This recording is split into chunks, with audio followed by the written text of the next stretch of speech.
Salve Maria a todos, sejam bem-vindos a mais um vídeo do canal da Legião Nacional. Hoje nós vamos falar sobre um assunto, vamos dizer que polêmico, que é sobre a ligação do fascismo na Itália e da Santa Igreja Católica, né?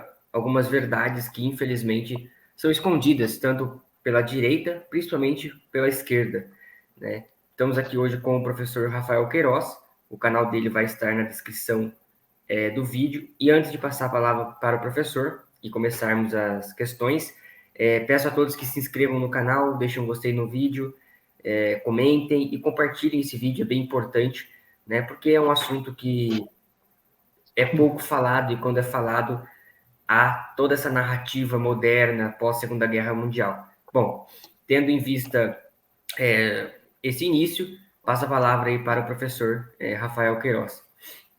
Muito obrigado, Felipe. Obrigado aqui a que acompanham o canal. Agradeço o convite. Viva Cristo Rei. Bom, então nós vamos começar aqui a fazer uma exposição sobre essa relação entre o fascismo e a Igreja Católica nos anos 20, anos 30. Tá? E, como você bem colocou, é um tema polêmico que divide opiniões. Nós temos hoje, infelizmente, uma linha de pensamento predominante na política mundial, por assim dizer, onde o termo fascismo ele está completamente colado de qualquer tipo de noção objetiva, histórica da coisa, né? Então o fascismo virou xingamento, né? E as pessoas já não procuram, infelizmente, saber exatamente o que significa esse termo, o que significou o regime fascista, como foi, como não foi. A gente está aqui para esclarecer esses pontos e, sobretudo, esse aspecto aí da relação que o fascismo teve com a Igreja Católica. Se existiu, como foi, se foi positivo ou negativo. Bom, e antes de começar as perguntas, acho que é o ideal a gente fazer uma coisa que primeiramente, é complicada, como o senhor falou, essa questão do fascismo, porque não é só um lado que utiliza argumentos mentirosos, né? Tantos neoconservadores, liberais, sim, e infelizmente até mesmo alguns católicos, né, ditos tradicionalistas, utilizam das mesmas narrativas, né, dizendo que fascismo veio do marxismo, fascismo é a mesma coisa que comunismo e de que o nacionalsocialismo alemão, e todo esse tipo de argumentação, né, que são narrativas criadas, né, pelos vencedores da Segunda Guerra Mundial. Então, tendo em vista isso, se o senhor pudesse fazer um resumo para nós aqui, né, do que é o fascismo, né, a doutrina fascista. Um resumo, assim, ó, o fascismo é isso, e não é isso, e não é isso, né? Essa é a primeira questão que nem estava na lista, mas que eu acho que é interessante o pessoal entender. Né? A gente pode fazer assim, esse resumo. Bom, primeiramente, nós precisamos entender que essa noção de esquerda e direita, ela nasce da Revolução Francesa. Basicamente, a esquerda conectada com aquela visão jacobina de sociedade, não é? Uma visão mais igualitária, e a direita com a visão girondina, uma visão mais liberal, libertária, por assim dizer. A gente pode também usar como analogia esquerda e direita, ordem e progresso, ou seja, a direita ela preconiza a manutenção de uma ordem nascida na Revolução Francesa, que é uma ordem burguesa, que substituiu as monarquias absolutistas ali que predominaram no período moderno. Então, quando a gente olha para o século XIX, a gente percebe claramente que ali naquele período você tinha uma luta entre duas facções políticas, quais sejam as facções de esquerda, que nasceram do jacobinismo, né, os vários socialismos, as várias correntes socialistas, e as correntes que nasceram do girondinismo, as diversas correntes liberais. Né? No meio disso, ali no meado do século XIX, vai começar a surgir uma corrente nacionalista que vai ter, vamos dizer assim, uma presença, uma relevância, né, em alguns países, como por exemplo a França. A França vai ser onde vai nascer esse pensamento nacionalista, sobretudo com a figura do Maurras, Charles Maurras, tá? O que o Malthus propunha? Ele propunha uma crítica ao capitalismo e também ao marxismo. Então ele defendia um modelo diferente. Ele queria um modelo corporativo de sociedade, ele queria voltar a alguns aspectos lá do antigo regime, né? Queria restaurar a monarquia na França, mas sob um modelo corporativo, onde você poria de lado o capitalismo financeiro, os especuladores, assim como você também excluiria, né, da vida política os marxistas, os socialistas internacionais. Então o Malthus ele começa a pensar a ideia de um socialismo nacional. A ideia de um nacional-socialismo começa com o Malthus, tá? O Mussolini e o fascismo eles vão começar a aparecer aí nesse caldo, né, de cultura política, ali no final do século XIX. Vai ter também a presença de um pensador muito importante para a constituição do fascismo, que vai ser o Maurice Barré.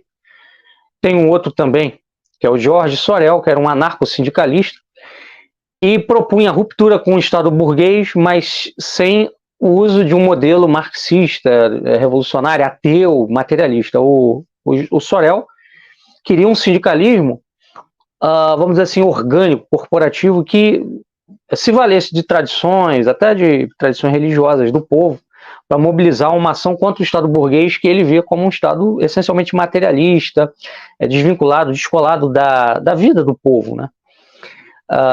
E aqui povo entendido no sentido, né, de comunidade, né, comunidade nacional, entende? Então essa ideia de uma terceira posição entre a esquerda e a direita ali, não terceira via é a social-democracia, né?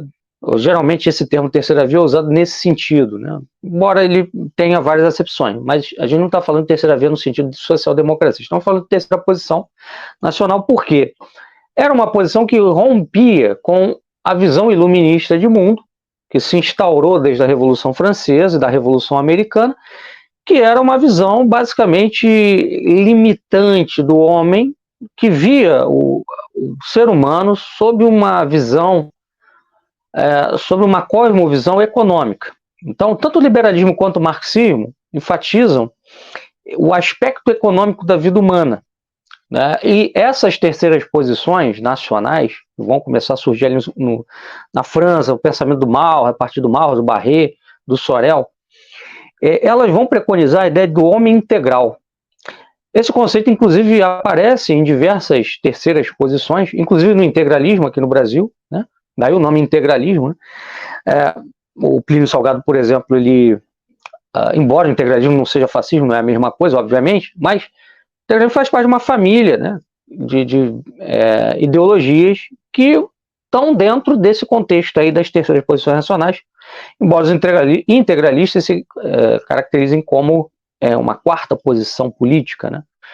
Mas enfim, isso é uma outra história. A questão é a seguinte: essa noção de homem integral, ela vai fundamentar essa nova teoria política que vai dar origem ao fascismo, ao franquismo, ao salazarismo, ao nazismo, etc. Que pressupõe a ideia de que o homem ele não se limita ao econômico, o homem também tem um aspecto cultural, espiritual, político, social, etc. Tá? E é essa antropologia do homem integral que vai fundamentar o fascismo. Então, o fascismo, enquanto ideologia, ele se caracterizou a partir de 1919, um movimento dos fasci de combatimento, que é quando é fundado o movimento fascista na Itália, e ele vai receber influência de várias correntes, né? Entre elas a do Sorel, que preconizava uma ruptura com o Estado burguês, vai receber influência também do Nietzsche, que era um crítico do igualitarismo moderno, né? Enfim, tá? E que preconizava uma nova era heróica e tal. Então essa coisa do heroísmo está presente também no fascismo, vem daí do Nietzsche, tá? Uma outra corrente, né, que também vai ter uma forte influência sobre o fascismo é o malrasianismo, tá? Com o corporativismo, com a noção de Estado corporativo, que é um Estado onde os corpos sociais, os corpos intermediários, né, que representam as diferentes profissões, atividades da sociedade, etc., teriam um lugar dentro do Estado, né, porque o Estado burguês é um Estado de partidos que se baseiam em ideologias, né? O Estado corporativo não, ele é baseado nos corpos sociais. Então esse modelo que o fascismo defendia de Estado, não um Estado burguês, né, um Estado de partidos, democrático, baseado em alternância de poder, eleições, etc., né, onde os representantes seriam escolhidos a partir da mediação dos partidos, né, mas sim um Estado corporativo, onde as diferentes categorias da sociedade teriam sua representatividade. Tá? Então, a representatividade não seria através de partidos, mas sim de corporações. E também não é um modelo comunista, porque no comunismo lá soviético, tá? No caso o Estado, né? O partido, né, revolucionário, ele detém o controle total sobre o Estado, e ele, ao controlar o Estado, ele passa a controlar a educação, a cultura, as Forças Armadas, tá? Tudo, né? Todos os poderes que formam a sociedade. No Estado fascista não seria assim. Você teria tudo no Estado, nada fora do Estado, mas as corporações elas teriam uma autonomia.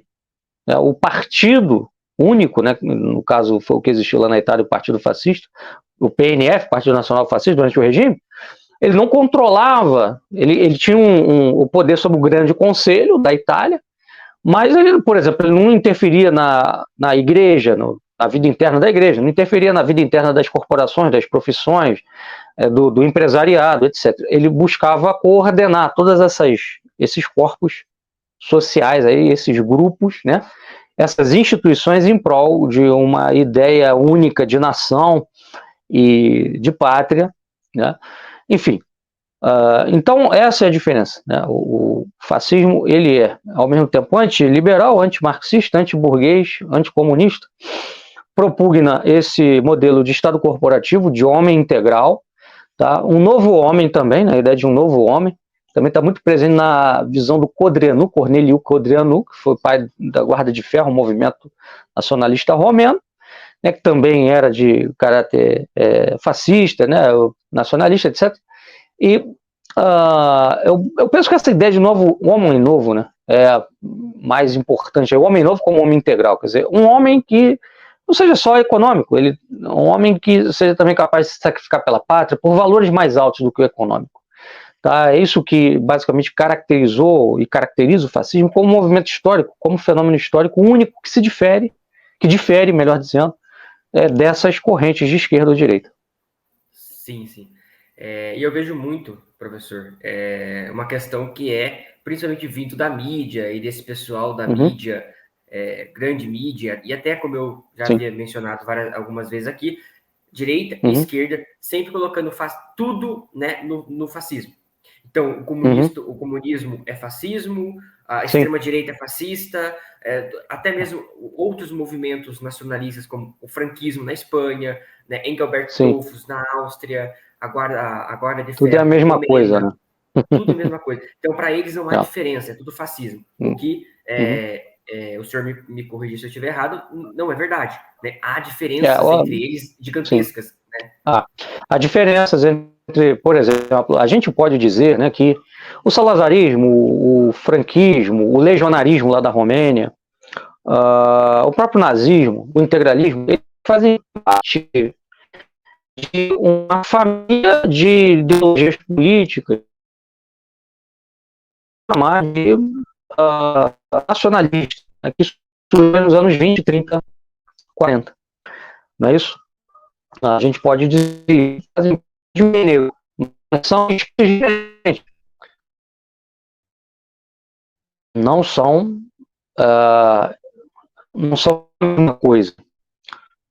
A abordagem, via de regra, desse pessoal é uma abordagem formal, formalista, que é, infelizmente, a abordagem que hoje predomina nas ciências políticas, aí, nas academias, etc. Então, eles pegam, por exemplo, Hannah Arendt, que é uma autora da sociologia da ciência política, e pegam aquele conceito dela de totalitarismo, né? Então, assim, o que é fascismo. Fascismo é totalitário, então fascismo é concentração de poder. Né? Então, todo regime que tiver algum tipo de linha mais autoritária, né, não chega nem ser totalitária, já é qualificado como como fascista. Né? E não se leva em consideração as diferenças. Né? Não se leva em consideração as diferenças. Né? Você vê, por exemplo, que o salazarismo e o franquismo, eles não eram tão dirigistas no campo econômico quanto o fascismo. O fascismo ele tinha um caráter mais dirigista do que o franquismo e o salazarismo. Tanto que o Salazar não quis implementar em Portugal, né, um processo de revolução industrial. Né? Ele não quis industrializar Portugal. Ele manteve Portugal com modelo lá agrário. Né? O fascismo não. O fascismo já tem um caráter mais modernizante, no sentido de preparar o país para a indústria, tem uma ideologia futurista também, né? E mais intervencionista no campo econômico. Se você pega o nazismo, você percebe o quê? Que embora houvesse associação entre o Estado nazista e grandes empresas, Krupp, Bayer, Mercedes, Volkswagen, não era tão dirigista quanto o fascismo italiano. Então, que diferenças? Essas diferenças não são acidentais. Elas são diferenças significativas, né? Porque cada nacionalismo ele tem, né, a sua natureza própria, porque os nacionalismos eles são, por definição, modelos únicos. Eles são construídos em cima da história de uma nação que é única. Uma nação nunca é igual a outra. Tá? Você falar de fascismo no geral, colocando dentro desse conceito um monte de coisa, é impossível. Porque esse modelo totalitário da Hannah Arendt, para ser sincero, nem no nazismo existiu. Tá? Porque o Hitler não tinha um controle total sobre a Wehrmacht. O Hitler tinha um controle sobre o partido nazista. Tinha um controle sobre a SS, mas não sobre a Wehrmacht. A Wehrmacht, o exército alemão. Tinha muitos oficiais da Wehrmacht que não simpatizavam com as posições de Hitler no campo militar. Hitler chegou até a sofrer, né, tentativas de golpe durante o Reich por parte de oficiais da Wehrmacht. Inclusive, uma dessas tentativas aí que ficou bem famosa, deve ver um filme, né? Acho que é Operação Valkyrie, se eu não me engano, filme com Tom Cruise. Enfim, o fascismo menos ainda, porque assim, no fascismo tinha um rei, né? O Mussolini dependia de qualquer coisa que ele fizesse da assinatura do rei Vitor Emanuel, né? Tinha um papa, né? O Mussolini não tinha interferência sobre o colégio de cardeais, não definia o papa, não, enfim, não nomeava os bispos, nada disso. É diferente do que foi a União Soviética. A União Soviética, sim, foi totalitária. Eu acho que é o único modelo realmente totalitário da história, fora também China atual, né? A Coreia do Norte, etc., Cuba, né? No período da Guerra Fria. Mas tirando isso, tirando esses outros países nacionalistas, eles tiveram mais um modelo de Estado autoritário, né? Não totalitário. Sim. Então, partindo agora, depois dessas explicações necessárias, para a primeira pergunta, né, que é o seguinte, como que seria para a Santa Igreja Católica, professor, e para a Itália em si, caso os fascistas eles não tivessem chegado ao poder e, no lugar deles, os comunistas tivessem vencido? Porque as pessoas que criticam o fascismo, e aí agora vem principalmente os católicos, eles esquecem o contexto da Itália naquela época. Então, se o senhor também quiser dar uma contextualizada, que a briga era comunistas e fascistas. Ou eram os comunistas, ou eram os fascistas. Então, não tinha escapatória. Não tinha escapatória para uma monarquia tradicional, não tinha escapatória para um modelo como Santo Tomás de Aquino defendia. Não, ou era fascismo, ou era comunismo. E eu acredito, assim como o senhor também deve acreditar, que se os comunistas tivessem chegado ao poder na Itália, seria muito pior para a Igreja Católica. Assim como se eles tivessem chegado ao poder na Espanha, hoje nós não teríamos uma Espanha ainda, vamos assim dizer, católica como nós temos. Então, passo aí para o senhor a palavra. Perfeito, Felipe. Então, o contexto da Itália pós Primeira Guerra é o seguinte: a Itália participou da guerra. Em 1915, a Itália sai do lado da Tríplice Aliança, Alemanha, Áustria, Hungria, e passa para o lado da Entente, Inglaterra, França e Rússia. Não é? E isso porque a Itália tinha ambições em territórios da Áustria-Hungria, ali território do norte, né? Os chamados territórios irredentos. Tá? Bom, inclusive foi essa participação da Itália na guerra que levou o Mussolini a sair do Partido Socialista Italiano e depois formar o movimento dos Faces de Combatimento. Mussolini chegou, inclusive, a se alistar no exército italiano, foi lutar, né, na frente de batalha. E quando acaba a guerra, a Itália vence a guerra, porque ela está do lado vitorioso, do lado da Entente, mas ela não leva nada, ela não ganha absolutamente coisa nenhuma. Então, essa vitória ficou conhecida como vitória traída, ou seja, você venceu, mas não levou. A Itália ganhou, mas não levou nada. Tá?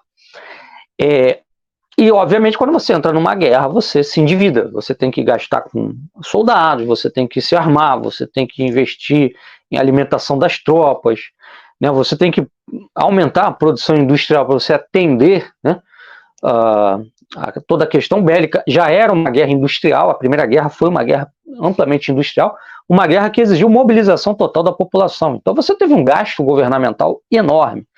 Então se você gasta dessa forma e depois da guerra você não leva nada, o que você tem? Um saldo negativo. Tá? Então a Itália vai entrar numa crise econômica muito profunda, numa crise social. Por conta dessa crise econômica, você vai ter um êxodo rural para as cidades italianas vão ficar cheias de gente desempregada, esfomeada. Tá? Então a situação era muito drástica no país. Tá bom? E nós tínhamos ali, em 1919, o quê? A Revolução Russa acontecendo. Tá? Os países vitoriosos da guerra e também os países derrotados estavam voltados para dentro dos seus problemas, para dentro dos seus próprios territórios, das suas próprias questões. Porque a guerra foi na Europa, muitos países saíram devastados, a França principalmente, né? França, Alemanha. Então esses países não tinham condição nenhuma de, por exemplo, caso houvesse uma revolução comunista na Europa, como já estava acontecendo na Rússia, intervir.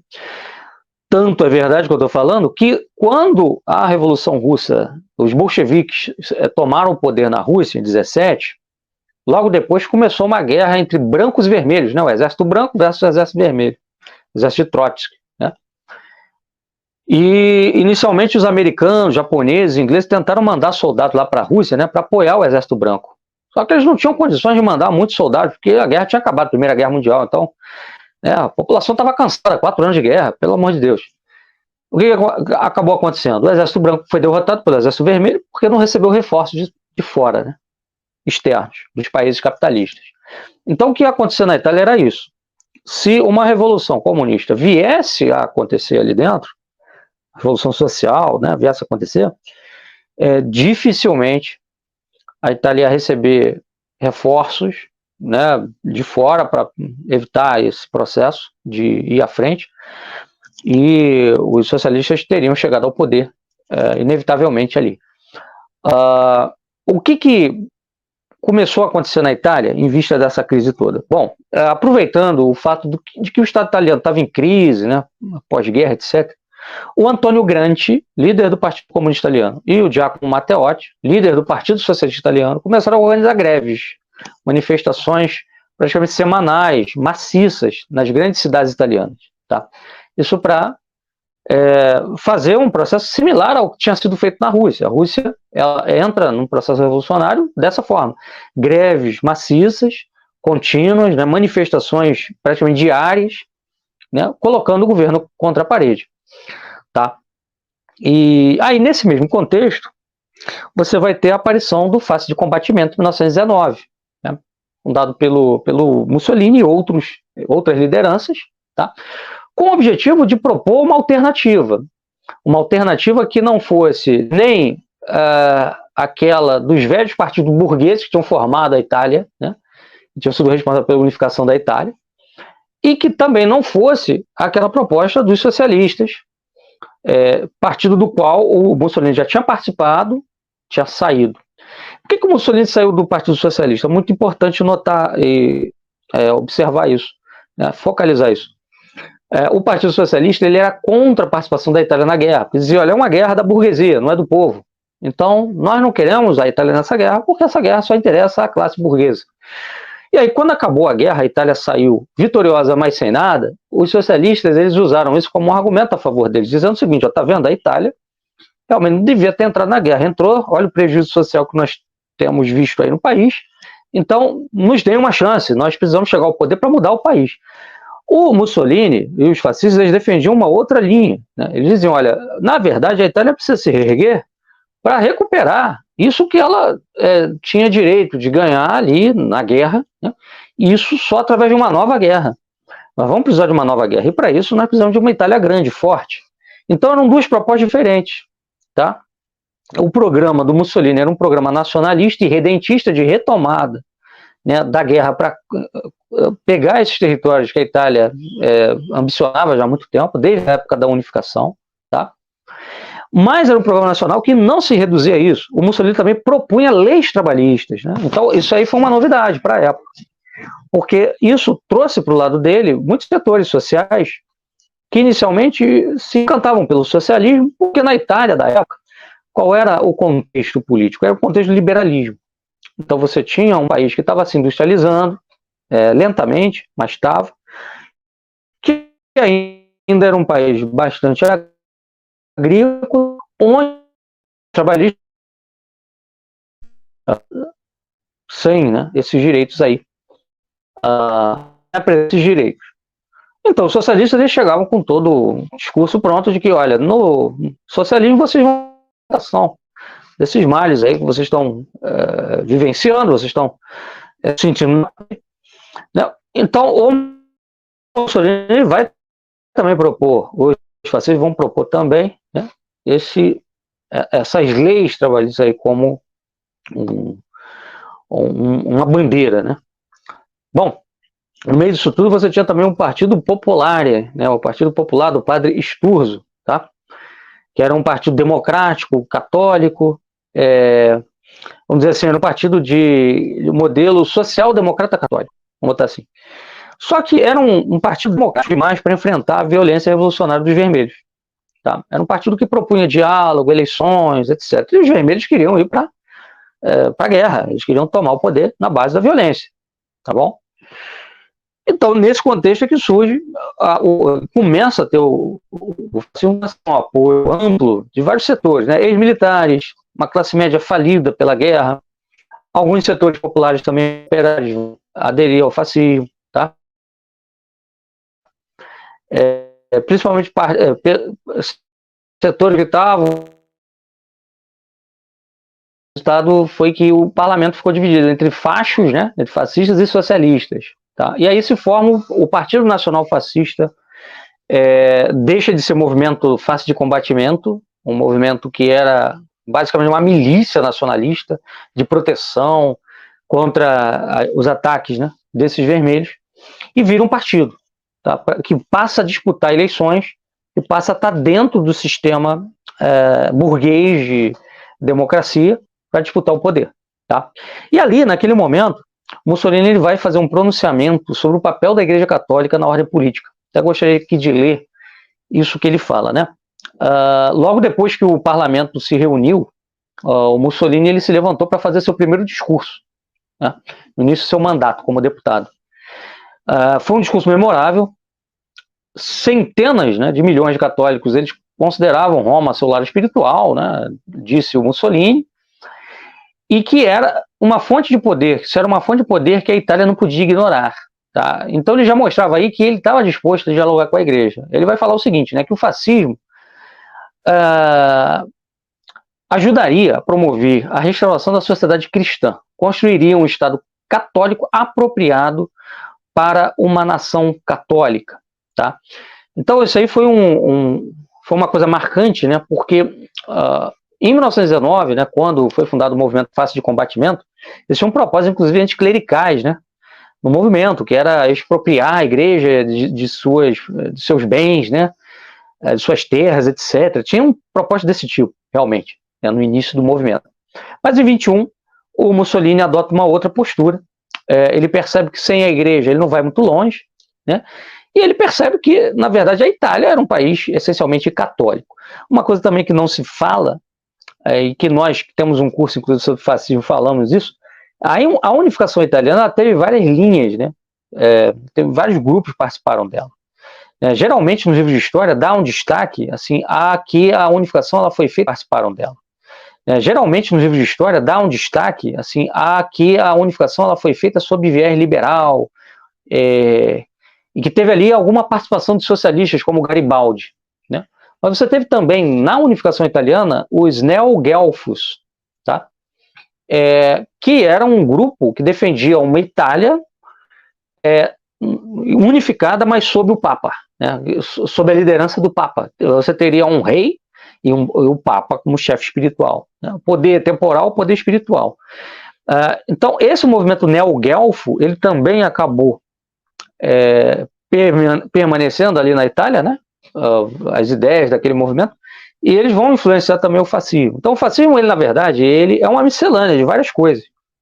Tinha várias coisas dentro do fascismo. Tinha anarco-sindicalistas, tinham nietzscheanos, né? Tinham malrasianos, tinham neoguelfos, ou seja, gente de tudo quanto era tipo. Tá? Bom, na mesma época, Pio XI, tá? Ele tinha sido, se eu não me engano, núncio na Polônia. Ele tinha tido uma experiência muito assim, impactante na Polônia, porque ele viu a fraqueza da democracia na Polônia para impedir o avanço dos comunistas. Tá? Então ele percebeu o seguinte: bom, esse modelo democrático não consegue opor barreira aos socialistas, aos ateus socialistas. Tá?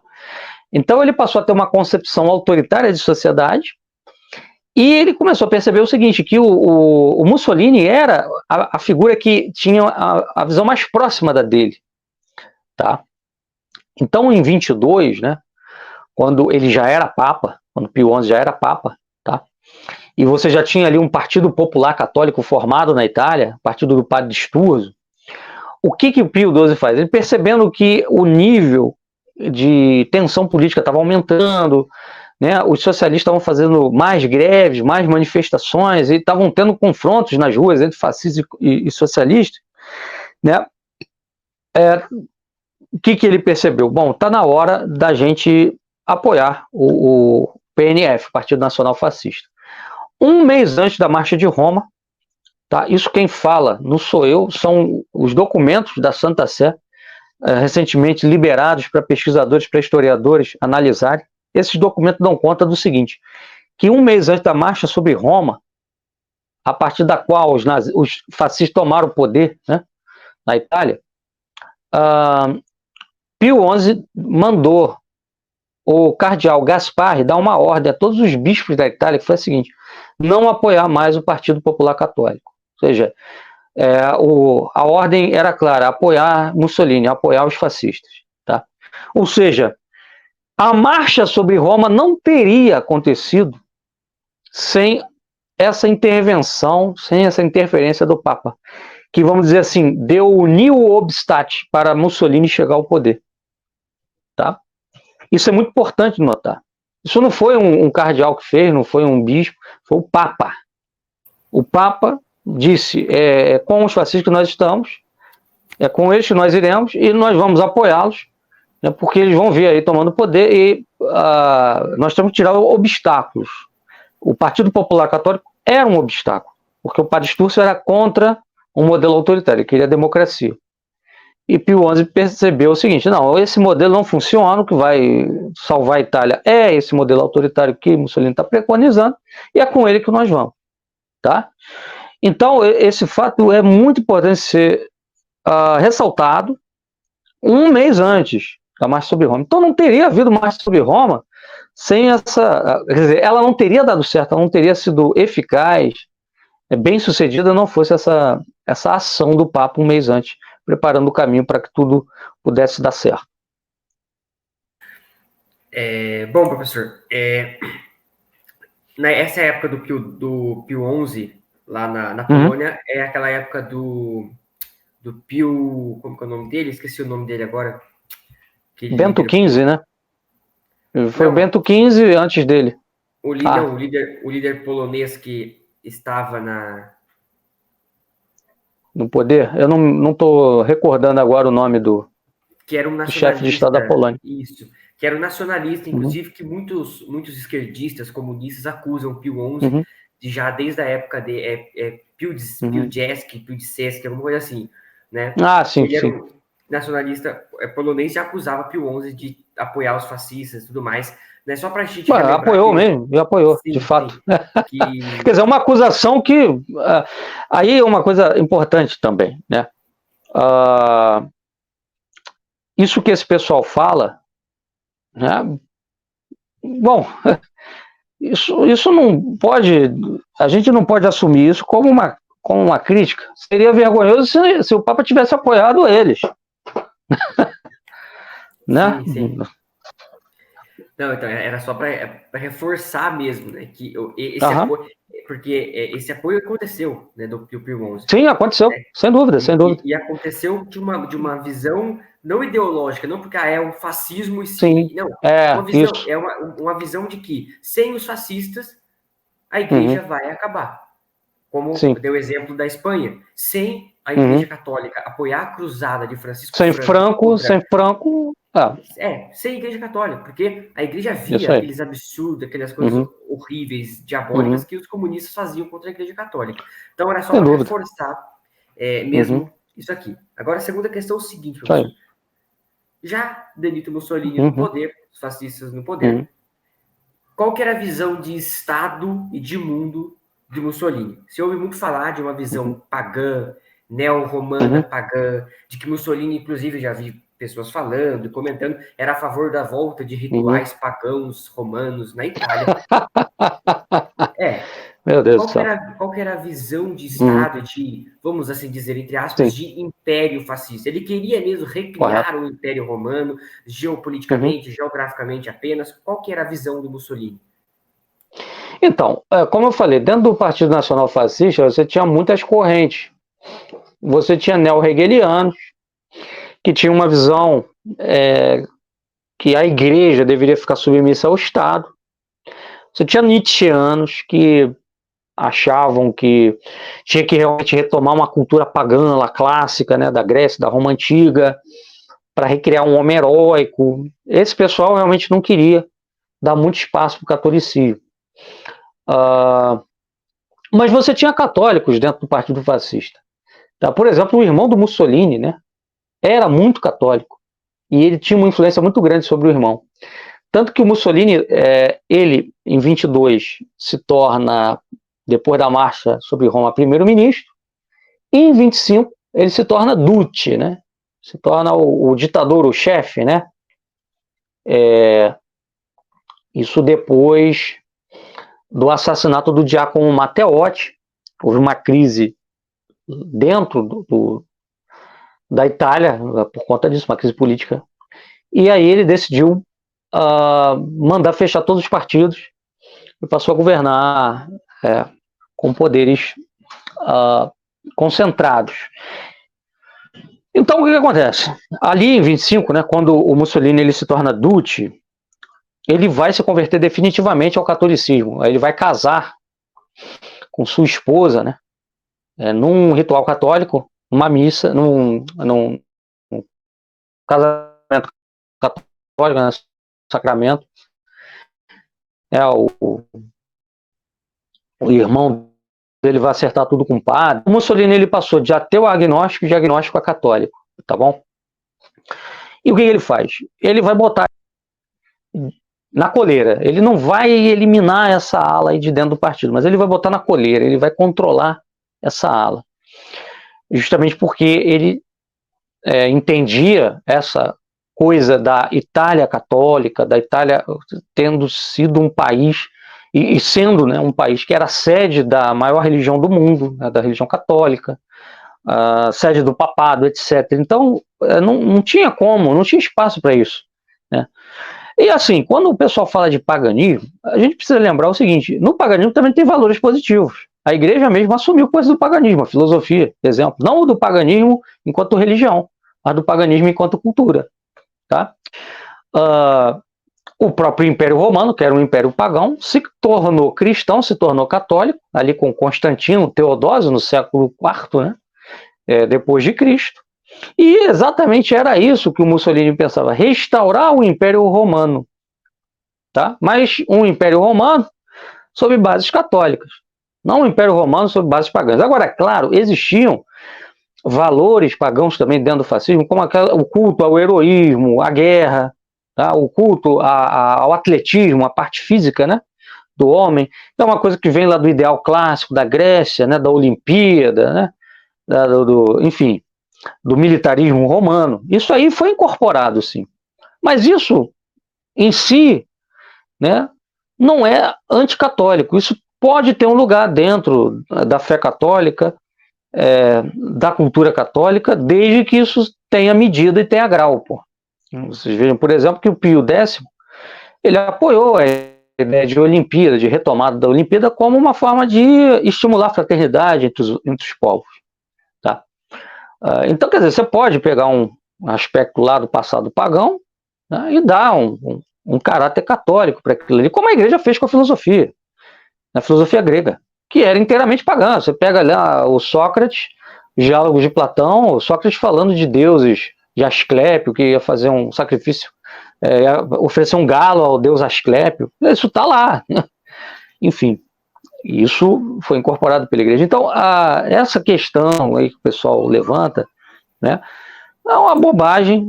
Isso daí de culto pagão, de culto a deuses pagãos, isso aí nunca foi proposto pelos fascistas, né? Eles propunham assim, uma retomada da cultura da Roma Antiga, sim, de fato. Né? Alguns nietzschianos, obviamente, não tinham essa perspectiva católica, não tinham perspectiva cristã, tinham uma perspectiva realmente pagã, mas não ao ponto de, vamos aqui, né, restaurar cultos a Juno, a Júpiter, Minerva, isso aí não tem fundamento nenhum. Tá? Então o Mussolini passa a ver a Itália, o destino da Itália, conexo com o destino da Igreja Católica. A Igreja Católica e a Itália estão conectadas historicamente, estão conectadas espiritualmente, né? Porque a Itália é a sede da Igreja, né? Porque foi aqui que Pedro veio, né? Missionou aqui em Roma, foi o primeiro bispo de Roma, o Papa, e aqui que estão os pontífices. Então uma coisa está conectada à outra. O Mussolini, ele desde o início, desde que ele se pronunciou lá em 21 a respeito dessa questão de restaurar o Estado católico na Itália, porque a Itália era uma nação católica, ele foi coerente com isso a vida inteira. Ele aplicou políticas efetivas para recolocar isso novamente, né, na sociedade, que era uma coisa que tinha sido destruída pela Revolução Francesa e pela Revolução Americana. O pessoal fala muito da Revolução Francesa, mas o primeiro Estado laico da história é os Estados Unidos da América. Né? A Revolução Americana estabeleceu um Estado laico. Então, o que o Mussolini queria era justamente acabar com essa ideia de Estado laico, até porque a noção que embasava os fascistas era a noção de homem integral, como eu falei. E aí você tem um filósofo muito importante, que era o Giovanni Gentili. O Gentili era católico, ele era um neo-hegeliano, ele tinha ali algumas coisas de Hegel dele, mas ele não era estrito, no sentido de, como Hegel, né, o Estado dentro da política, a igreja dentro da política. O Gentili acreditava que a igreja, ela tinha que ter um lugar, sim, na política italiana, no Estado italiano, tá? E ele foi quem, por exemplo, implementou a educação católica nas escolas, o Gentili, tá? O Gentili, inclusive, fala, né, que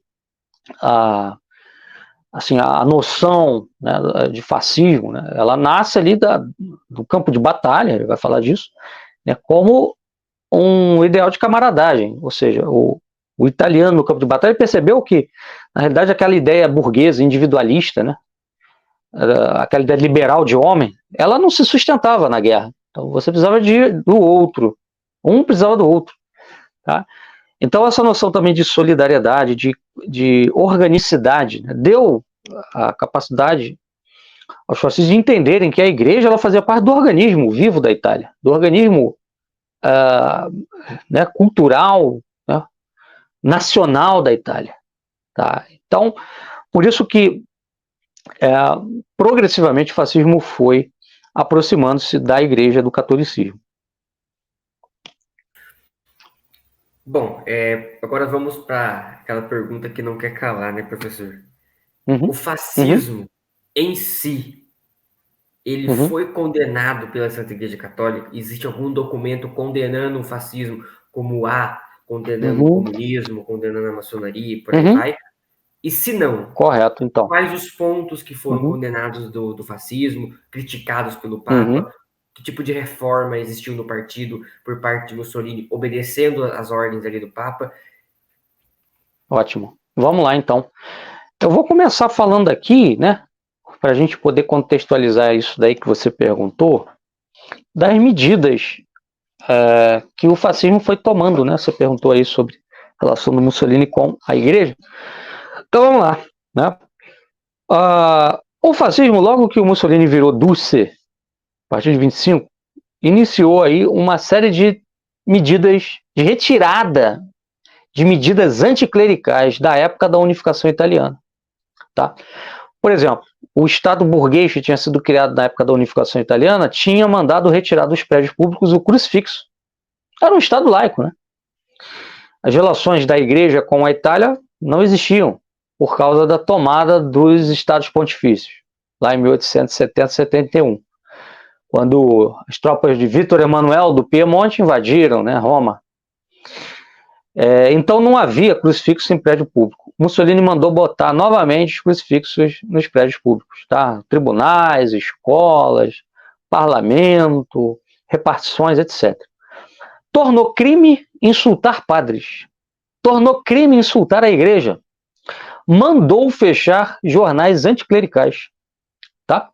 Criou a capelania nas Forças Armadas. Então, no Exército Italiano, na Marinha Italiana e na Aeronáutica Italiana passou a ter o capelão católico, capelania católica, um padre para atender os militares.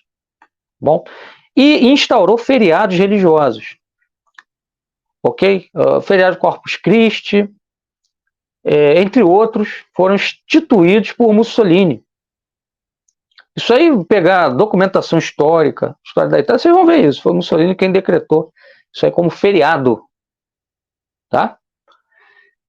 Outra coisa, ensino da religião nas escolas. Mussolini também quem decreta, quem vai aplicar isso é o Gentili, ministro de Mussolini, um dos ideólogos também do fascismo. Ele vai restringir atividades protestantes na Itália. Várias seitas protestantes serão proibidas de atuar na Itália e as que forem permitidas vão ficar sob direta vigilância do Estado. Não vão poder fazer um proselitismo anticatólico aberto, tá? Por fim, o Mussolini destinou também, nos anos 20, 3 milhões de liras para a restauração de igrejas, né, pelo país. Tá? E aí a gente chega a 1926, quando começa a negociação para o Tratado de Latrão. Tá? Isso aqui é muito interessante de notar. Por quê? Em 26, o Mussolini já era Dulce, né, desde 25 e tal, e aí ele faz uma carta, ele manda um comunicado lá para o Palácio Apostólico do Papa, dizendo que ele queria restaurar a Itália como Estado e nação católica. Tá? E aí, para fazer isso acontecer, o Papa nomeia o cardeal Merri del Val. Você já ouviu falar desse cardeal, Felipe? De nome assim eu não me lembro. Então, esse cardeal é muito importante porque ele era o braço direito de São Pio X, sabia? Ele formou um grupo secreto, tipo um grupo de espionagem na igreja chamado Sodalitium Pianum. Eu acho que é o grupo responsável por investigar modernistas infiltrados. Isso, exatamente, Então exatamente, eu exatamente. sei, agora eu lembrei de Cardeal quem. Merri del Val. Ultramontano, assim, o nome é fora de qualquer suspeita. Né? Cardeal Merri del Val foi o braço direito de Pio X. Ele foi nomeado para ser o cardeal responsável por negociar com Mussolini essa questão do Tratado de Latrão, tá? Inicialmente. Depois passou para o cardeal Gasparri. Então, Em 1926, o Carmelo Del Valle teve um encontro com Mussolini. E aí esse encontro saiu o seguinte: Mussolini informou o dia 4 de outubro como feriado nacional em honra de São Francisco de Assis. Em Assis teve um grande evento com a participação do cardeal Merry Del Valle, onde ele fez um discurso depois de uma missa, em que ele dizia que o Duce era protegido de Deus, que tinha sido enviado por Deus, pela providência de Deus, para restaurar o catolicismo na Itália, né? A união do Estado e da Igreja, tá bom? E aí, o que acontece?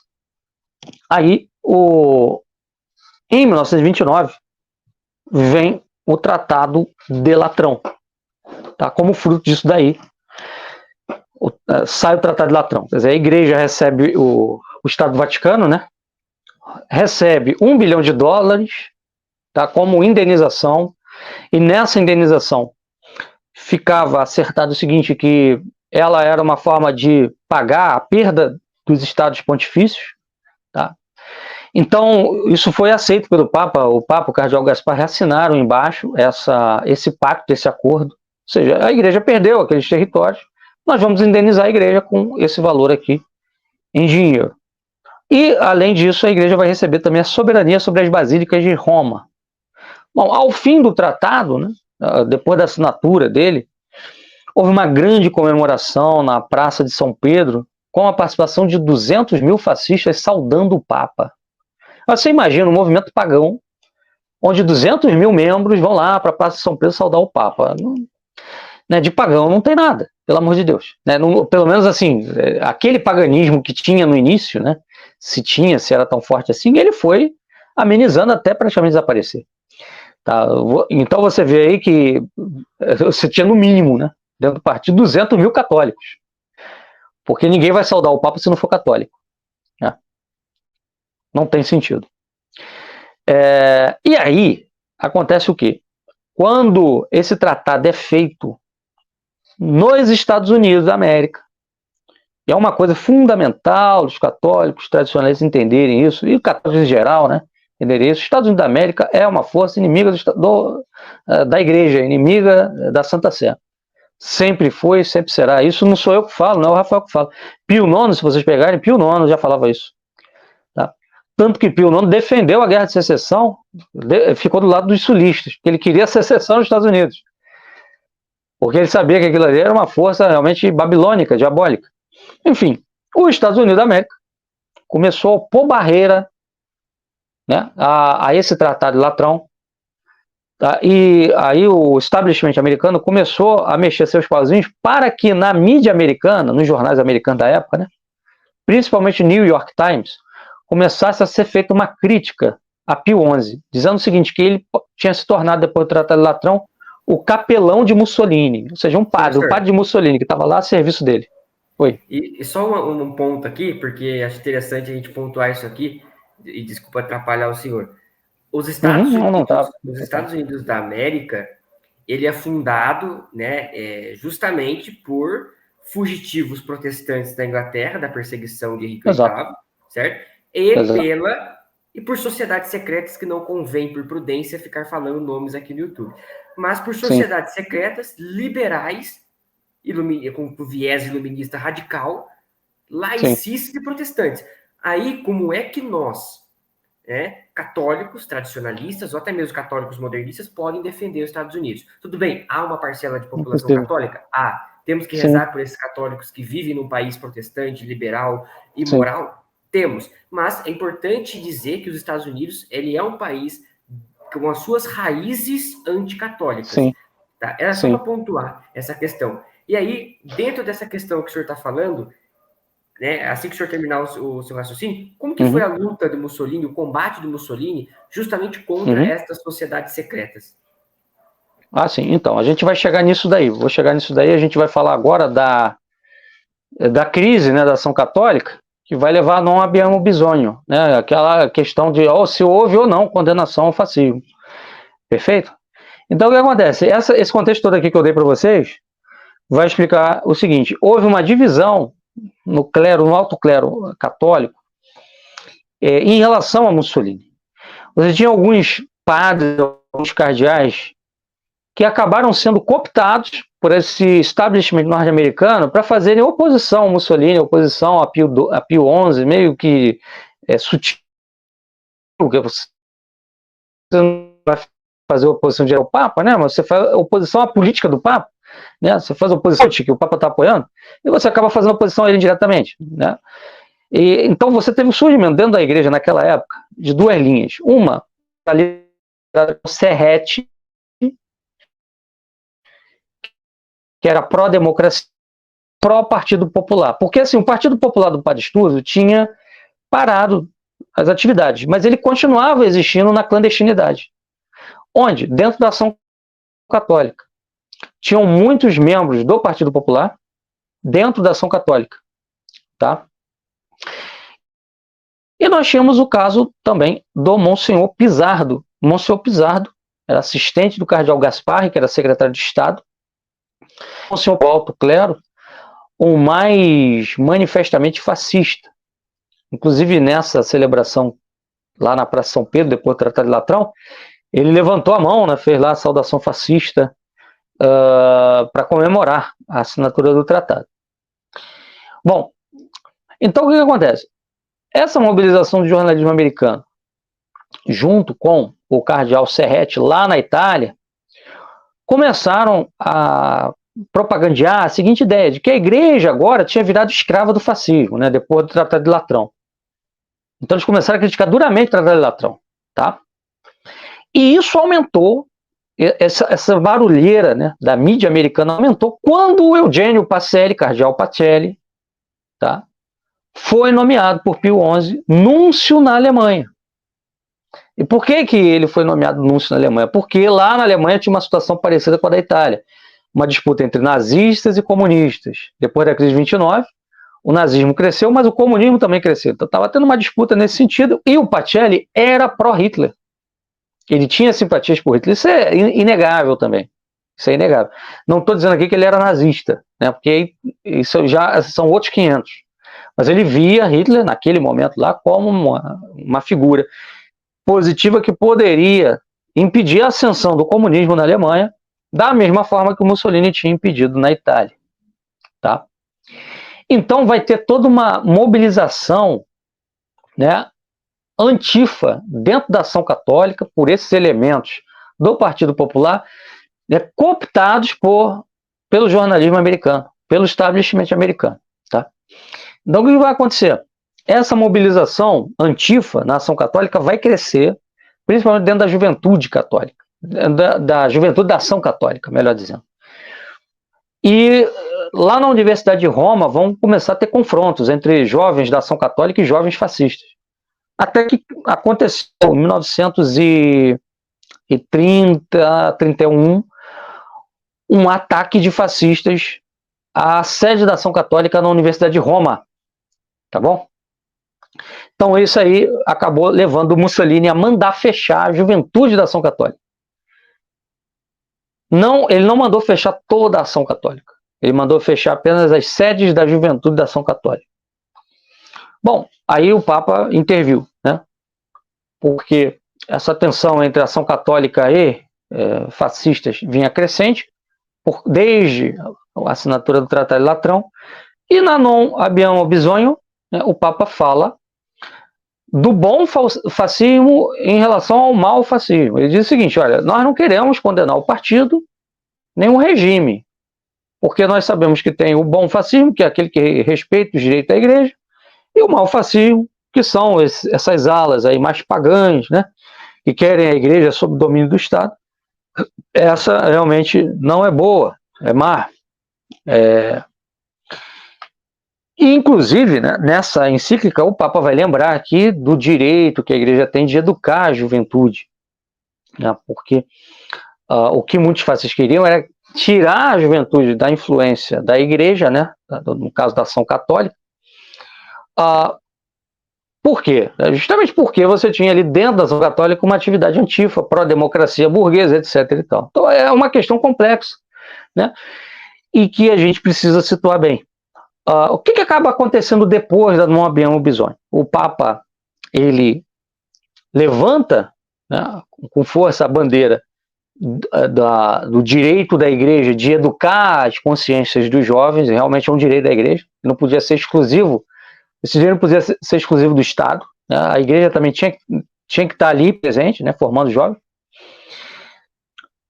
O Mussolini, ele reconhece, né, o reclamo do Papa, e aí há uma reunião entre o Mussolini e o Tati Venturi, padre Tati Venturi, que era um padre jesuíta também, amigo do Pio XI, que geralmente o Papa usava o Tati Venturi para conversar com o Mussolini, para levar algum recado, etc. E às vezes o Papa ele não pode se envolver diretamente, tem que fazer a política através de diplomatas, né, de braços direitos. Né? Então o Tati Venturi, ele conseguiu um acordo com o Mussolini. É engraçado esse pessoal aí que fala da condenação da igreja ao fascismo, que não existiu, não houve uma condenação, não tem nenhuma linha na Non Abbiamo de condenação ao fascismo em si. Há uma condenação ao mau fascismo, mas uma diferenciação, né? Que tem um bom fascismo e um mau fascismo. Então não há uma condenação, olha, o fascismo inteiramente é mau. Né? Ele fala que tem algo ali bom no fascismo, então, obviamente não houve uma condenação. Tá? Não dá para dizer que é a mesma coisa que teve com o comunismo, que você teve várias encíclicas repetindo, né, uma condenação, né, sobre a maçonaria a mesma coisa, várias encíclicas repetindo uma condenação, e não só encíclicas, né, no direito canônico, no Código de Direito Canônico 17, né, depois decreto também de Pio XII, né, excomungando quem participasse de partido comunista. Isso nunca teve no que tange a fascismo. Não tinha um dispositivo legal lá no Código de Direito Canônico da época condenando quem participasse de partido fascista ou ao que o valha, né? Quem adotasse ideologia fascista. Então esse pessoal abusa ao dizer uma coisa dessas. Eles estão indo além do que a igreja falou. E eu digo mais, esse pessoal injuria, difama a memória de homens santos. Porque foram vários grandes cardeais e padres que apoiaram Mussolini, apoiaram o fascismo. O cardeal Schuster é um deles, o cardeal Inícia, tá? O Monsenhor Pizarro, o padre Tati Venturi, o padre Gustav Gundlacher, que era um catedrático de teologia dogmática da Universidade Gregoriana, tá? O superior geral dos jesuítas, padre Ledochovsky, eram vários altos clérigos que apoiavam o regime. Então, ou seja, se esses homens estavam errados, até o Papa estava errado também em apoiar o regime, né? Quem é que está certo? Quer dizer, a gente, como católico, você parte, né, daquilo que o alto clero nos indica. Né? Obviamente que a igreja ela não adota um único regime político.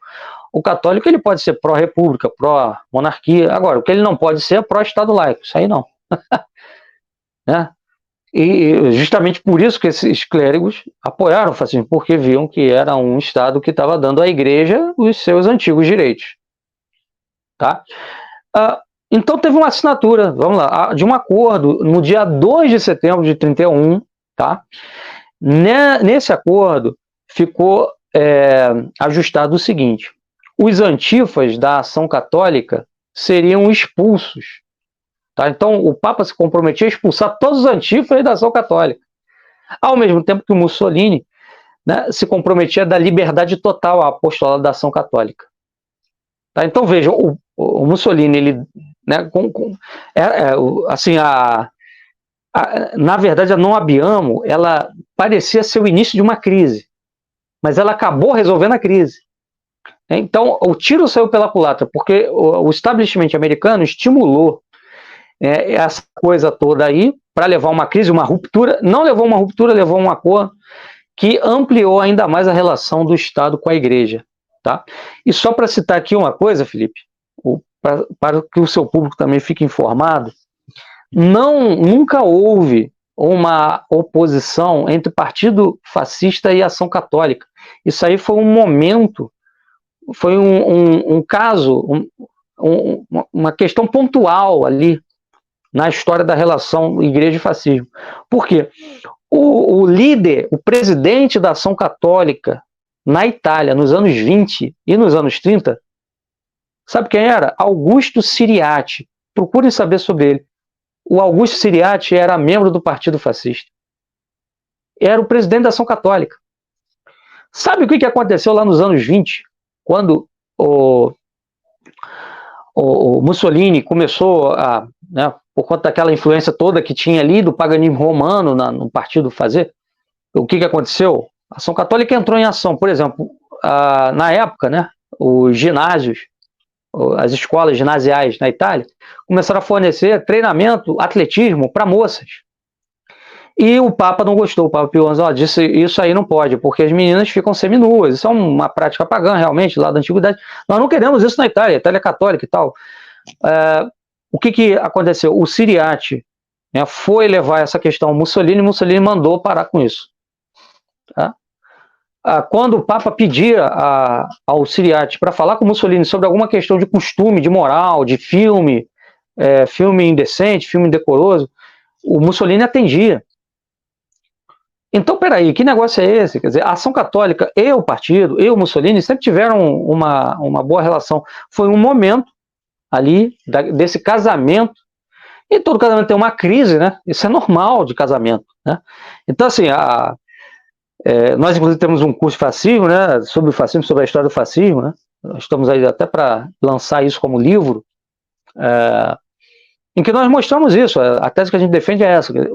O fascismo e a igreja tiveram um casamento, né, feliz. Só que teve um momento ali que teve uma crise. Mas essa crise se resolveu. Ela se resolveu. Porque o pessoal que cita non abbiamo não cita o acordo posterior a non abbiamo, onde foi resolvida a crise. Depois tiveram, inclusive, missas pelo país celebrando esse acordo e tal. Isso tudo documentado. Tem documento da Santa Sé mostrando isso. Eu tenho documentos todos comigo. Quem quiser, olha, você está falando isso, mas você tem que comprovar? Eu tenho comigo. Eu tenho essa bibliografia documentada, toda comigo.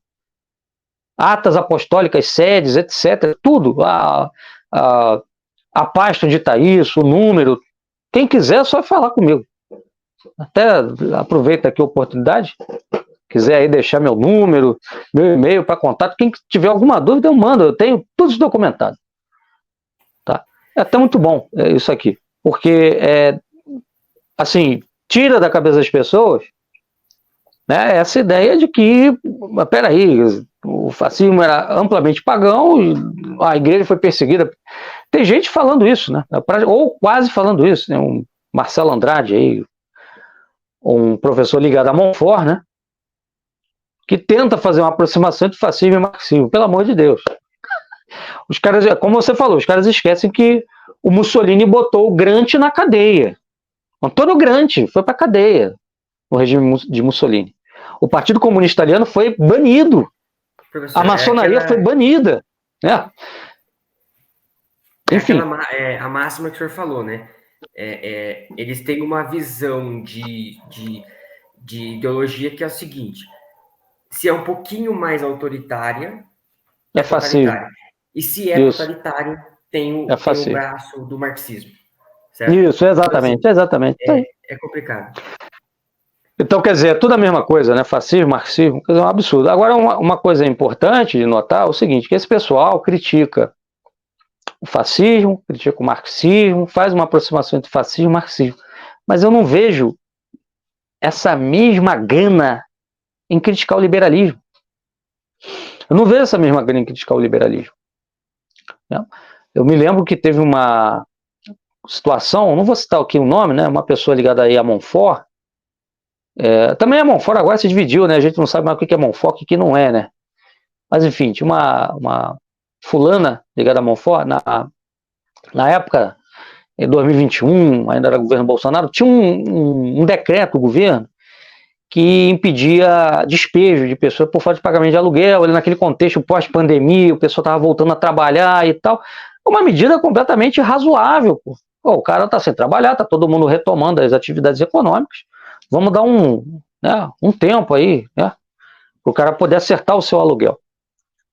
A sujeita disse que, peraí, não podemos defender isso, isso é comunismo, isso é socialismo. Quer dizer, qualquer medida também social para as pessoas é considerada de cunho marxista. Porque, você veja, o Mussolini ele criou a primeira carta do trabalho, ou seja, o primeiro sistema de proteção ao trabalhador da história. Uma coisa que está amplamente embasada na doutrina social da igreja. né? Carta do Lavoro, que foi uma estratégia, inclusive, que o Mussolini utilizou para trazer o trabalhador para o lado, né, do Estado fascista e tirar da cabeça dele a necessidade de fazer uma revolução. Sim. Uma coisa também, professor, que eu vejo é o seguinte: muitos católicos tradicionalistas têm essa visão não, desculpa, idealista de uma monarquia tradicional e tudo mais. Ok, tá, tudo certo, não tem problema. Eu mesmo, se fosse para me defender o modelo ideal, eu defenderia uma monarquia descentralizada, tradicionalista, como foi Rei São Luís IX da França, Santo Estevão III da Hungria, e por aí vai. Só que eles colocam esse idealismo como a única fonte e o único objetivo a ser alcançado. Então, qualquer coisa que se desvie disso, né, já não é mais catolicismo. Se você não defende um Estado descentralizado, monárquico, de acordo com o que São Tomás de Aquino, você não é mais católico tradicional, você tem que defender, né, isso daí. Né? Quanto ao comunismo, ok, o comunismo é condenado, é excomunhão automática, os comunistas são inimigos declarados da Santa Igreja Católica, né? Mas o meu padre, não sei o que, falou... Não, eles são inimigos declarados da Santa Igreja Católica, fazem absurdos, zombam, são ateus, são diabólicos. Então, contra eles e os liberais, tudo bem. Mas eles tomam qualquer tipo de nacionalismo, qualquer tipo de movimento patriótico, né, como algo ruim. Eu já vi críticas a Adolfos, que foi um grande católico, inclusive assassinado. Sim, foi na Áustria, né? Exatamente. Sim, assassinado por nazistas. Críticas ao Adolfos porque ele era amigo de Mussolini. Mussolini chegou a chorar quando soube da morte dele. É um absurdo. Mussolini era um cara, ele era um homem durão, né? Ele chegou a chorar, ele queria mandar tropas para a Áustria para impedir os nazistas de. E ele foi convencido de não, para não criar uma guerra contra a Alemanha, né?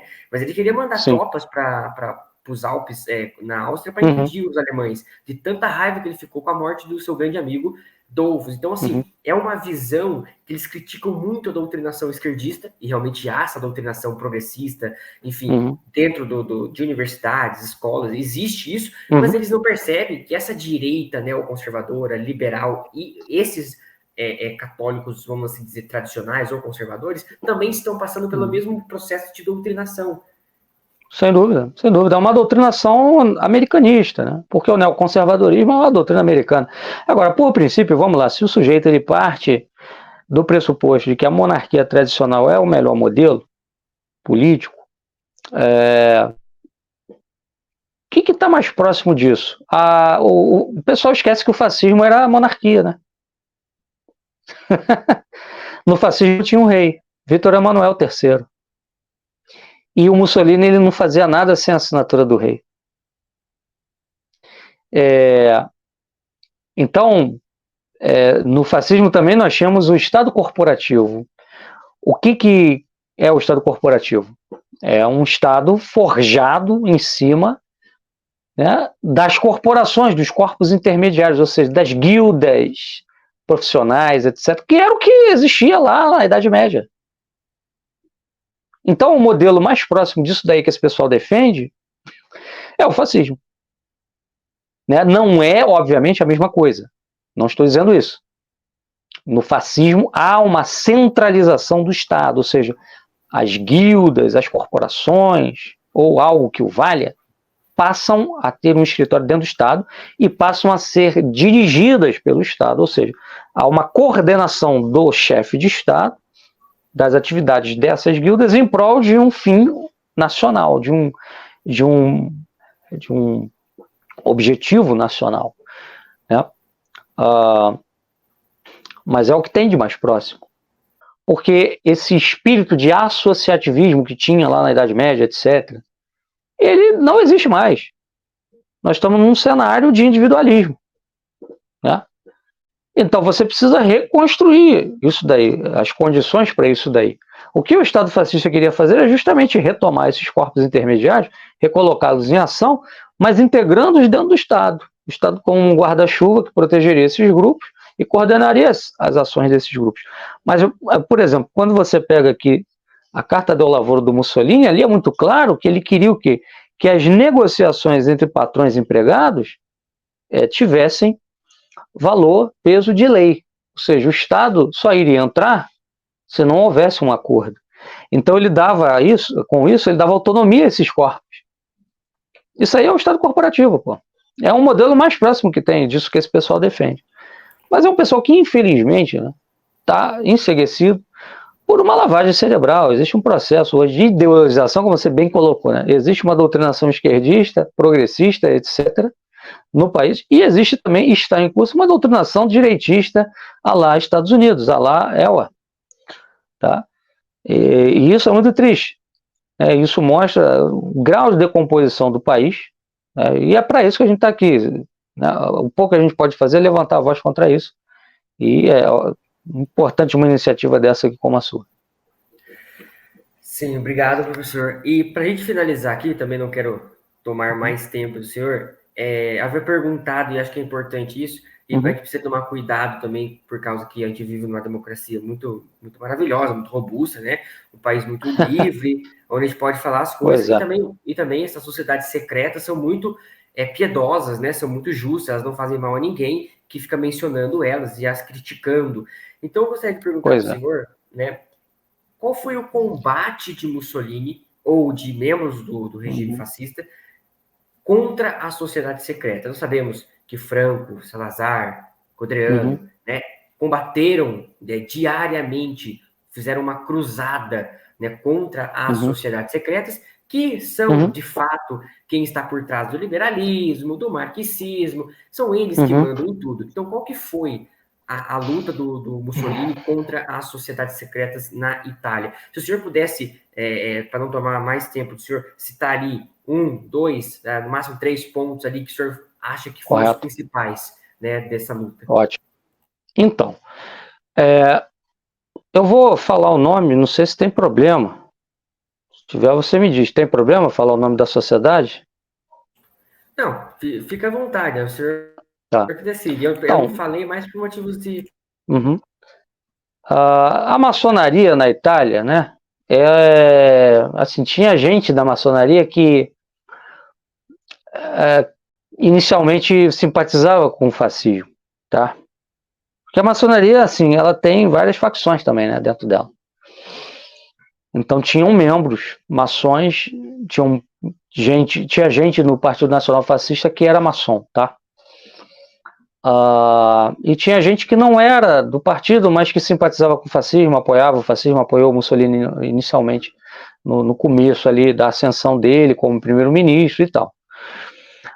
Só que quando ele vira Duce em 25, a posição oficial do Grande Oriente da Itália passa a ser de crítica ao autoritarismo, né, do Mussolini. Como você disse, é uma sociedade comprometida com ideias liberais, né, com ideias progressistas. Nada de Estado autoritário e tal. Enfim, nada de catolicismo. Isso já estava claro desde 21, 22, que o Mussolini ia fazer, e aí quando ele fez, houve uma ruptura. Bom, qual foi a consequência disso daí? A maçonaria começou a trabalhar por baixo dos panos para derrubar o Mussolini e para trazer de fora do país os netos do Garibaldi. Tá? O Garibaldi foi um dos promotores, né, da unificação italiana, e ele queria fazer uma unificação de caráter republicano, né, a partir lá do sul da Itália, mas acabou vingando o modelo de unificação monárquica, sob a direção do Piemonte, era um reino do norte. E aí, o que acontece? O garibaldismo, ele continuou vivo lá na Itália, e geralmente conectado assim a alas mais socialistas, sabe? E tinha uns netos lá, uns parentes do Garibaldi, que estavam fora do país e que tinham pretensões políticas. Então, quando o Mussolini descobriu isso daí, né, que eles estavam pretendendo isso, ele mandou fechar as lojas maçônicas, tá? E como também, como eu falei, né, ele decretou o fechamento de jornais anticlericais, todos os jornais maçônicos que operavam na Itália foram proibidos. Então, as medidas do Mussolini contra a maçonaria foram bem incisivas, bem fortes, e não à toa ele é odiado até hoje pelos maçons. Se você entrar aí num site um Grande Oriente qualquer, pesquisar, porque eles, geralmente, nesses sites, eles têm muita documentação sobre o passado, sobre a história da maçonaria, vocês vão achar artigos que falam disso, né, e que deixam bem claro, né, esse ódio da maçonaria contra o Mussolini. E lembrar que a maçonaria, ela tem a sua maior extensão de membros, uma quantidade de membros, lá nos Estados Unidos. Os Estados Unidos é onde tem mais maçom no mundo. Os Estados Unidos e a Inglaterra é a sede, né? E como a gente falou, na época, toda essa trama aí contra o Mussolini depois do Tratado de Latrão, toda essa barulheira da mídia americana, né, contra o Tratado de Latrão, isso aí tinha dedo da maçonaria. Tá? Depois, quando o Mussolini vai fazer lá a guerra lá na África, né, a conquista lá da Etiópia, vai ter uma barulheira também que vai ser patrocinada pela maçonaria americana, nos jornais europeus, etc., para tentar impedir. E a gente mostra isso na nossa obra, inclusive no nosso curso, né, sobre fascismo. Então, assim, a relação do fascismo com a maçonaria é a relação de inimizade total.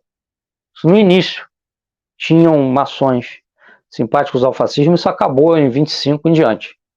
Tá? Então, é isso, a história é essa. Bom, nós já estamos aí com quase 1h30, como havia combinado aqui com o professor. Primeiramente, eu gostaria de agradecer ao professor por estar aqui, por ter participado deste vídeo conosco aqui da Legião Nacional. Já quero pedir a todos, antes de passar a palavra para o professor, que deixem um gostei no vídeo, que comentem, que compartilhem, como eu já disse no início, é muito importante que esse tipo de vídeo, de conteúdo, seja compartilhado nas redes sociais. As minhas redes sociais, no caso da Legião Nacional, estarão na descrição. Vou deixar o canal do professor Rafael Queiroz, se inscrevam lá no canal dele, né? Vou deixar também nos comentários a parte da agora esqueci o nome da... Non abbiamo bisogno, né? Isso, do Non abbiamo 4.11, no qual ele diz claramente que não tem a intenção de condenar o fascismo, né? Eu procurei essa parte aqui, não achei aqui para ler para vocês, para os senhores que estão nos acompanhando, mas eu estarei deixando nos comentários fixado. E também vou deixar aí o e-mail do professor Rafael Queiroz, caso vocês queiram adquirir o curso dele, entrar em contato com ele. E por fim, para a última reflexão, antes de passar a palavra para o professor, nós precisamos entender que a Segunda Guerra Mundial foi um evento histórico que mudou o ciclo do mundo, né, da Terra, no sentido de que a Terra era uma antes da Segunda Guerra Mundial e se tornou outra depois da Segunda Guerra Mundial. E como todos sabem, os vencedores sempre contam a história. Então, 99% dos conteúdos que se vê hoje na mídia ocidental, né, que se vê hoje nos livros de história e por aí vai, são conteúdos enviesados no sentido de sempre proteger e defender aqueles que venceram a guerra. É óbvio, se eu tenho inimizade com alguém, eu não vou ficar elogiando essa pessoa, não vou ficar falando que eu estou errado e a pessoa está certa. Isso seria uma coisa incongruente, não faria sentido nenhum, né? É muito simples de entender, né? Basta um pouco de reflexão e um pouco de interesse em procurar a verdade, né? Os aliados venceram a Segunda Guerra Mundial e com eles tiveram em mãos ali o poder para dizer o que é verdade ou não, sendo verdade ou não, né? Eles tinham este poder, tanto os Estados Unidos quanto a União Soviética. E há vários exemplos disso, né? Não há condenação dos Estados Unidos pelo diabólico crime contra a humanidade cometido em Hiroshima e Nagasaki, lembrando que Truman era maçom e foi escolhido, coincidentemente ou não, as duas cidades mais católicas do Japão para serem bombardeadas, lembrando dos massacres cometidos pela União Soviética, como o Holodomor, o massacre de Katyn, né, e vários outros crimes cometidos pelos comunistas e que não há condenação nenhuma, né? Já do lado do eixo, nós sabemos que a história o que a história nos conta. Então, é isso, viva Cristo Rei e sua Mãe Maria Santíssima, viva a Santa Igreja Católica, e eu passo aqui as últimas palavras para o professor Rafael Queiroz. Bom, Felipe, muito obrigado pela oportunidade. E pegando um gancho aqui nas tuas palavras, eu gostaria de lembrar que nessa época, nos anos 30, vocês vejam que os Estados Unidos em vez de ficarem do lado de um país que estava se aliando, francamente, com o Papa, com a Igreja, né, eles levantaram uma barreira à Itália. Itália essa que foi de onde saíram muitos imigrantes que formaram os Estados Unidos, forjaram os Estados Unidos. Muitos imigrantes italianos forjaram os Estados Unidos.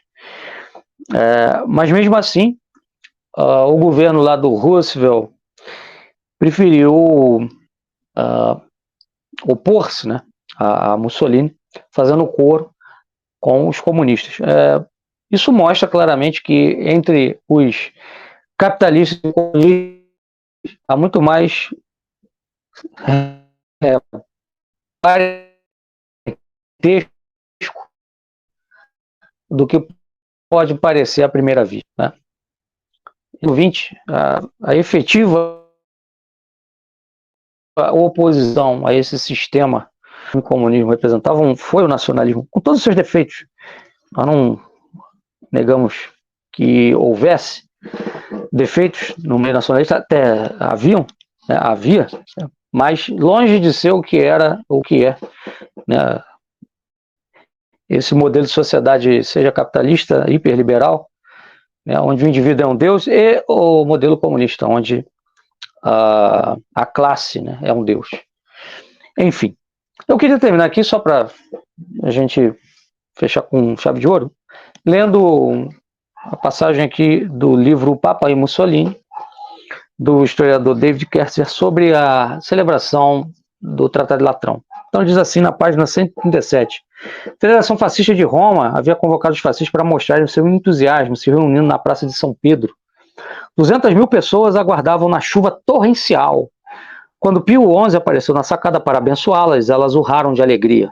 Abaixo dele estavam representantes de cada uma das unidades da milícia fascista de Roma, erguendo suas flâmulas, enquanto a infindável multidão de fiéis e de curiosos se estendia para além dos limites da Piazza, né, da Praça de São Pedro. Ao redor do mundo, Duce foi saudado como um grande estadista. No Vaticano, um alto assessor descreveu a emoção. Nem mesmo as comemorações da vitória na Grande Guerra se comparavam ao delírio da Itália naquele dia. A alegria era total, sem uma nuvem sequer. Todos sentiam que novos píncaros de grandeza e glória despontavam no horizonte da Itália. Em todo o país de Turim a Sicília, bispos e padres ordenaram que suas igrejas repicassem os sinos em comemoração, honrando o homem que, enfim, trouxera a harmonia entre igreja e Estado. Para a maioria dos italianos, o fim de décadas de hostilidades entre Estado e Igreja foi um alívio. Não havia mais conflito entre ser um italiano leal e um bom católico. Pois bem, pessoal, era isso aí que a gente tinha a dizer.